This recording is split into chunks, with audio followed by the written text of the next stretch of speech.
irreef gaachanni uummata Oromoo gootichi waraan bilisummaa Oromoo tarkaan filaalessa waraa weerartuu biltsiginnaa irraa fudhat jabeessuun injifannoo boonsaa goonfachuu jira. Aalum kanaan korommeen lixbiiftuu waraanni bilisummaa Oromoo zoonii lixaa heessochoo godin lix Wallaggaa aana beegii ganda gabaa hamisaatiif magaal beegii heessatti agaysa 2022 geggeessaa turuun injifannoo cululuqaa galmeessee jira. Lol ganda gabaa hamisaa heessatti ganamee galeen gootichoonni sibiilaa rasaasak bokkaatti roobsuun baarudaan macheessee battalolaa irraa buqqisuun obduun magaal beegii akka deebisu yoo ta'u yerumsuun magaal beegii kallattii man barumsaa sadarkaa tokkoffaatiif lammaffaatiif seenuun reeffaaf madoo akka xeefii walir tuulee jira. Lol roobi darba aana beegii gabaa hamisiif magaal beegii heessa geggeeffamee loltoota biltsiginnaa 60 olijjeessuuf 45 madeessuun 4 jira harkaan qabee jira. Lol kanaan injifannoo boonsaa hagalmees gootichi waraan bilisummaa Oromoo qawwee haama 20 biikkemmi tokkoof meeshaalee waraana gargaraa moona isaanii magaal beegii heessa dhuunfachuun dokdoqqeef konkolaataa waraanni sirna biltsiginnaa itti tajaajilam gubuun barbadeessanii jiran. Kan maleellee magaal keessa oliif gagguggusuun qubannaa isaanii dhabamsiisanii jiran.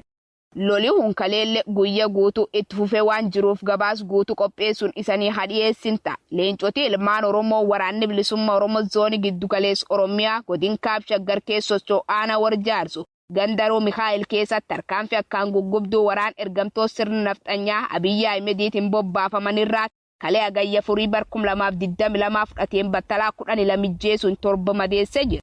Tarkaanfii waraan weerartuu biltsiginnaa irraa waraanni bilisummaa Oromoo fudhata. Akka sirnichi buqqa'uutti itti fufu. Oraa bulaa deebanaa injifannoon uummata Oromoof.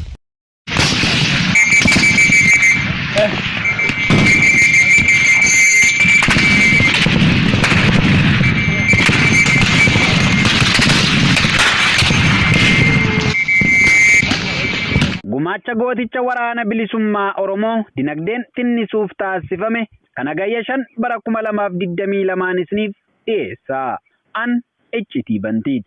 Sabboontonni ilmaan Oromoo irree fi gaachana uummata Oromoo waboo dinagdeen jabeessuuf gumaacha taasisan cimsanii itti fufanii jiru. Haaluma kanaan jaarmiyaan kaayyoo irbuu shinniggaa waboo wabii sabaa damee lammaffaa deeggarsa waboo marsaa 8ffaa irra kan jiru yoo ta'u addatti miseensotni garee kana jalatti ijaaramanii jiran dirqama dinagdee ji'aan rasaasa waraana bilisummaa Oromoof oolu baasuun cinatti gumaacha addaa dirqama ofitti fudhatanii meeshaa lolaa PKM tokkoo fi kilaashii AKM tokko rasaasa isaa waliin bituun mooraa waraana bilisummaa Oromoo qaqqabsiisanii jiru. Gara mallaqaatti yoo jijjiirame qarshii impaayera Itoophiyaa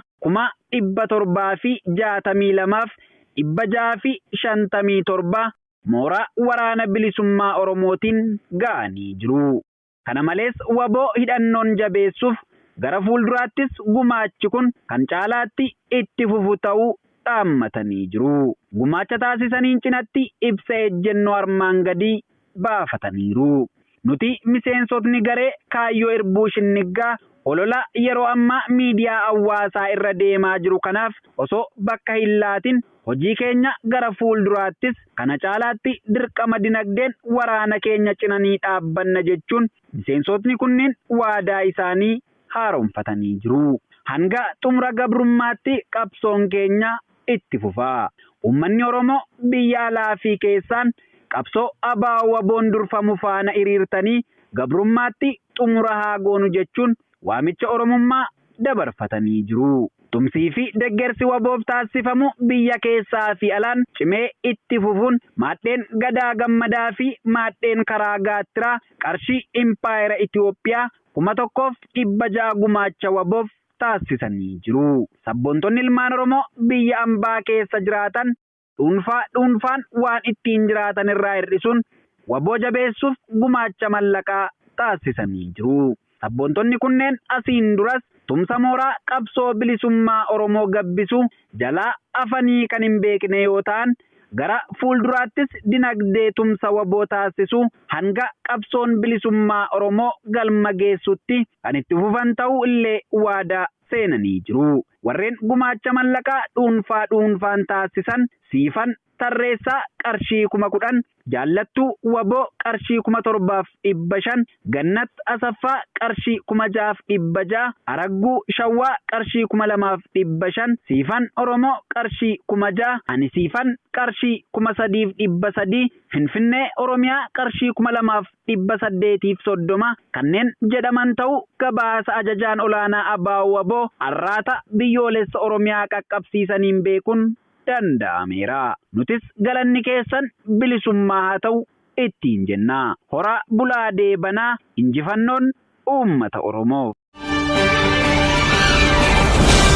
Godina Horroo Guduruu Wallaggaa Aanaa Amuruu ganda Haroo Waloo bakka addaa Caakkii Jaamtutti haleellaa fiinxaaliyyii Amaaraa fi shororkeessitoota faannootiin lubbuun namaa dabre. Gareewwan kunneen lubbuu namaa dabarsuun cinatti loon hedduu saamuu jiraattonni Oromiyaa Miidiyaa Neetwoorkitti himanii jiru. Akka jiraattonni jedhanitti haleellaan akka kanaa raawwatamuu kan eegale waggaa tokko caalee jira.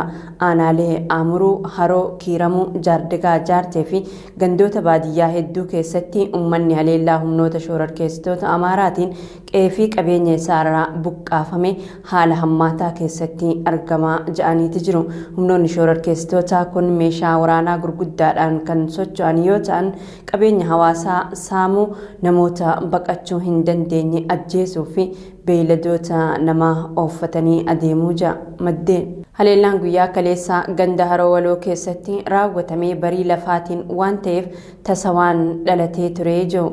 Maddeen keenya bakkicha jiran hawaasni hedduun sagalee dhukaasaa dhaga'uun gara bosonaatti yoo baqatu dubartootaa fi daa'imman baqachuu dadhaban irra miidhaan dhaqqabuu ibsaniiti jiru.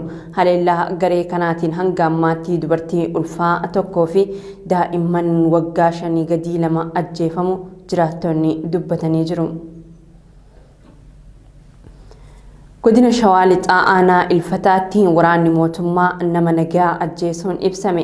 Kana malees manneen qonnaan bultoota danuu ibiddaan gubuu jiraattonni Oromiyaa Miidiyaa Neetwoorkitti himanii jiru.